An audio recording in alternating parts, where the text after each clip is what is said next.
मैं गायक शंकर सूर्या यादव और आप सभी का शंकर सूर्या यादव ऑफिशियल में स्वागत है।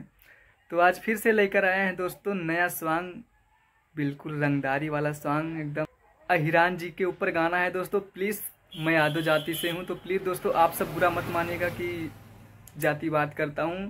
तो प्लीज़ एक बार दबा के गाने को शेयर लगा दीजिए, क्योंकि बहुत ही बढ़िया मैटर है, बहुत ही धांसू मैटर है, बहुत ही तगड़ा सॉन्ग है।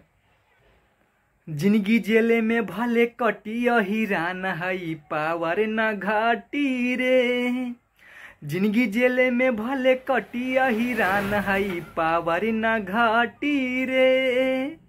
पावर ना घाटी जेले में भले काटी, सिक्सर से उड़ी कनपटी अहिरान हई पावर ना घाटी रे। सिक्सर से उड़ी कनपटी अहिरान हई पावर ना घाटी रे। जिए के खुशी ना मरे के गाम बा, चली राज हमारे हो जियरा में दाम बा। जिए के खुशी ना मरे के गाम बा, चली राज हमारे हो जियरा में दाम बा।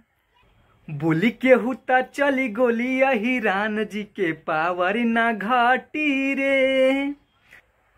सिक्सर से उड़ी कनपटी अहिरान जी के पावर ना घाटी रे।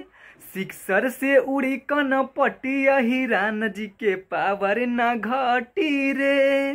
बुझाई ले बेटा। आशा नहीं पूरा विश्वास है दोस्तों कि हमारा गाना जरूर अच्छा लगा होगा। तो उम्मीद के साथ बोलता हूँ आप सभी को अच्छा लगा होगा।